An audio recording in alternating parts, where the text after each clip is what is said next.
Hello everyone, আমি সুচেতা। আমার আরও একটি নতুন ব্লগে সবাইকে ওয়েলকাম।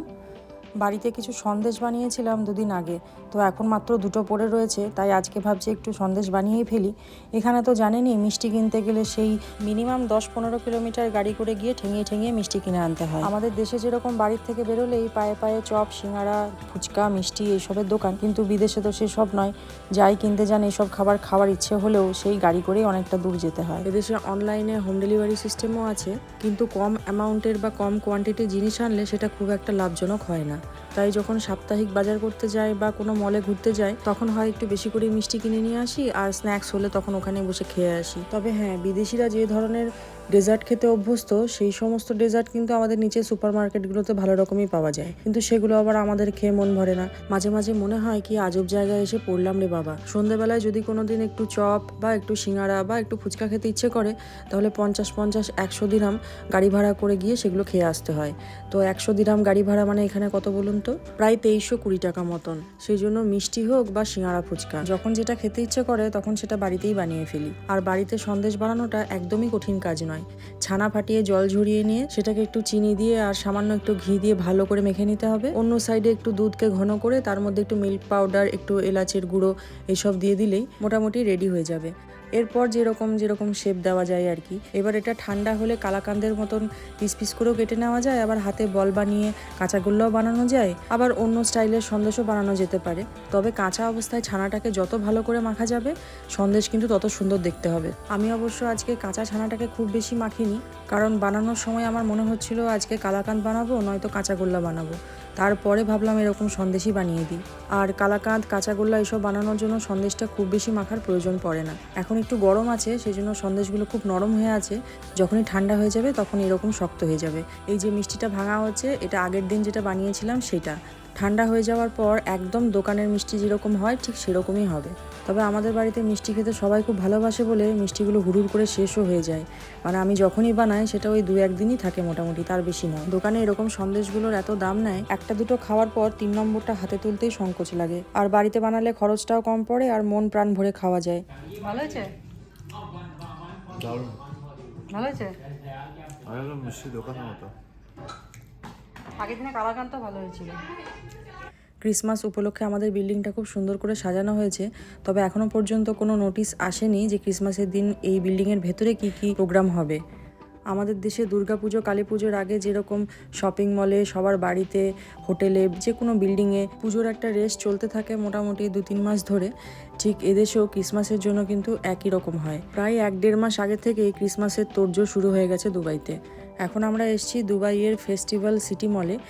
এখানে ক্রিসমাসের জন্য অনেক রকম ইভেন্ট চলছে, আর তার পাশাপাশি এই ক্রিসমাস আর নিউ ইয়ারের টাইমটাতে দুবাইতে শপিং ফেস্টিভ্যালও চলে। মানে দুবাইতে যদি এই সময় শপিং করা হয় তাহলে প্রচুর ডিসকাউন্ট পাওয়া যায়।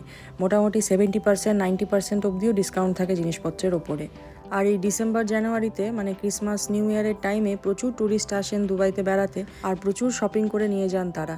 ব্র্যান্ডের জিনিসের ওপর তো প্রচুর ডিসকাউন্ট থাকে। সামারে একটা সেল চলে, যখন বাচ্চাদের সামার ভ্যাকেশন শেষ হয়ে যাওয়ার পরে তারা স্কুল জয়েন করে, ব্যাক টু স্কুল অফার চলে তখন। আর এই ডিসেম্বর জানুয়ারিতে একটা বড় রকমের সেল চলে। মল থেকে শুরু করে সমস্ত জায়গা এত সুন্দর করে সাজিয়েছে ক্রিসমাসের জন্য, দেখতে খুব ভালো লাগছে। এই ফেস্টিভ্যাল সিটি মলের বাইরের দিকটায় ক্রিসমাসের জন্য নানা রকম ইভেন্ট হচ্ছে, তো অনেক রাত অবধি হয় শুনছি।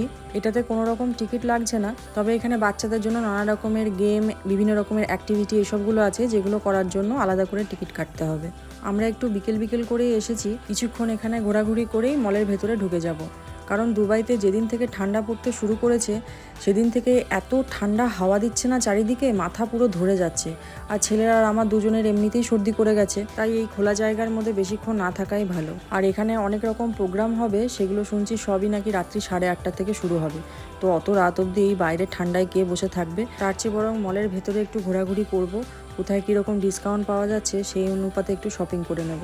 এই যে এইদিকে পুরো লাইন দিয়ে একটার পর একটা বাচ্চাদের বিভিন্ন রকম অ্যাক্টিভিটিস রয়েছে।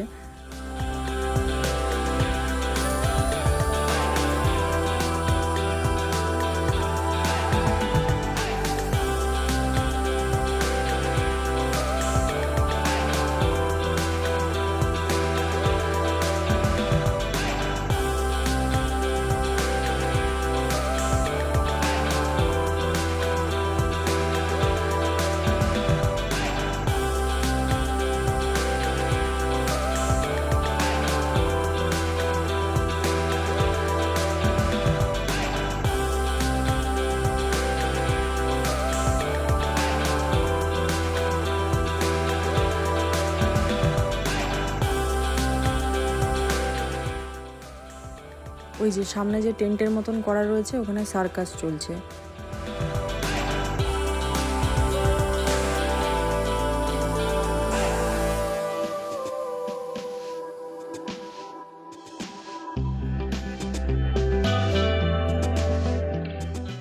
বাচ্চাদের এন্টারটেনমেন্টের জন্য অনেক রকম গেমসও রয়েছে এখানে।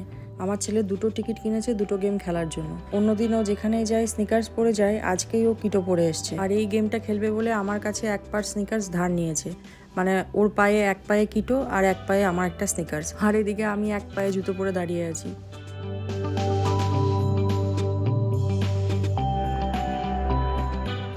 আমি একটা জিনিস লক্ষ্য করে দেখেছি, এই মেলায় বলুন বা যে কোনো জায়গায় এই ধরনের যে গেমগুলো অ্যারেঞ্জ করে, কিভাবে যে জিনিসপত্রগুলো রাখে বুঝতে পারি না। এত এম করে মারা সত্ত্বেও কিন্তু দেখেছি পড়তে চায় না। আমার আবার যে কোনো মেলায় গেলে বা যে কোনো জায়গায় এরকম গেম দেখতে পেলেই খেলতে খুব ইচ্ছে করে, জানেন তো। এই গেমগুলো খেলে একেবারেই যে কোনোদিন কিছু পায়নি তা নয়। দেশে যখন বিভিন্ন রকমের মেলা হতো আর সেখানে এই ধরনের গেমগুলো থাকতো, সেখানেও কিন্তু কিছু না কিছু জিতে নিয়ে আসতাম। দুবাইতেও এরকম ধরনের খেলা কয়েকবার খেলে ওই সফট টয়জই পেয়েছি। এখানে সফট টয়জই রাখে। আমাদের দেশে যেরকম অনেক রকমের জিনিস রাখা হয়, এখানে শুধু দেখি এই সফট টয়সগুলোই রাখা থাকে। আগে যে একটা গেম খেললো সেটাতে কিছু পাওয়া যায়নি, আর মনে হচ্ছে এটাতেও লবডঙ্কা। ও ঠিকঠাক এম করে মারতে পারছে না।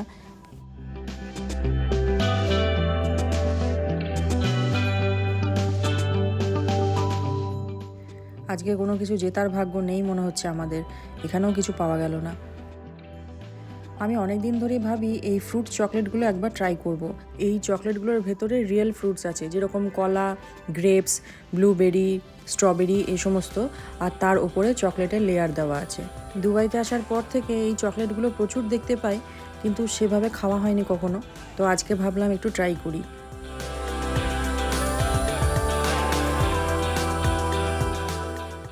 আমরা ওই স্ট্রবেরি দেওয়াটা নিয়েছি, দেখা যাক কেমন খেতে হয়।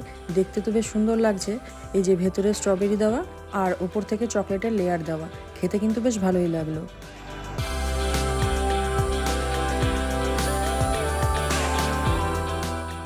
চারিদিকে এত হাওয়া দিচ্ছে, ঠান্ডায় মাথা পুরো জমে গেছে। তাই একটু কফি নিলাম। এই 1 কাপ করে কফি খেয়ে এবার মলের ভেতরে চলে যাব। আর এই ঠান্ডায় বসে থাকতে পারছি না। এখানে যা প্রোগ্রাম হচ্ছে হোক, আমরা ভেতরে গিয়ে শপিং করব। এই মলে একটা মিউজিয়াম খুলেছে, এটা রিসেন্টলি খুলেছে শুনছি। আজকে একটু খোঁজ খবর নিয়ে যাই, পরে অন্য কোনো দিন আসবো। এই মিউজিয়ামটা যে এখানে নতুন হয়েছে তার খবর অবশ্য পেয়েছিলাম বেশ কিছুদিন আগে, কারণ অনেক ভিডিওতে দেখছিলাম। কিন্তু ভেতরটা কীরকম হয় বা মিউজিয়ামটা কখন খোলে এই সমস্ত কিছু ইনফরমেশন নিতেই এখন এখানে ঢুকছি। এই মিউজিয়ামের সমস্ত ভুতুরে কারবার, চারিদিকে শুধু ভূত আর প্রেত দেখতে পাচ্ছি।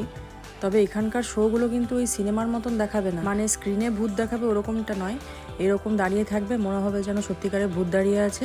এবার তার সঙ্গে হয়তো সাউন্ড থাকবে। ভেতরে আর কি কি চলে সেটা জানতে গেলে ভেতরেই ঢুকতে হবে, কিন্তু আজকাল আমাদের সময় নেই। তবে এরকম শো দেখতে হলে রাতেই আসতে হবে, হেভি মজা হবে তাহলে।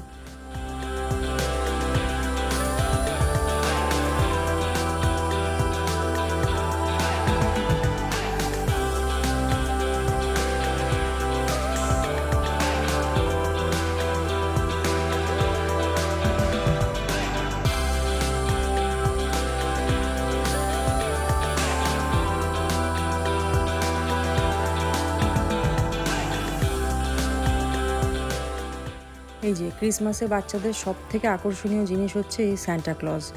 মলের ভেতরে সান্টা ক্লজ সবার সঙ্গে বসে বসে ফটো তুলছে আর বাচ্চাদেরকে চকলেট অফার করছে। চলুন তাহলে আমরা এখন মলটা পুরোটা ঘুরে দেখি কোথায় কি অফার চলছে, সেই মতন কেনাকাটা করব। আজকে ভিডিওটা তাহলে এখানেই শেষ করছি। দেখা হবে খুব তাড়াতাড়ি পরের আরেকটি নতুন ব্লগে।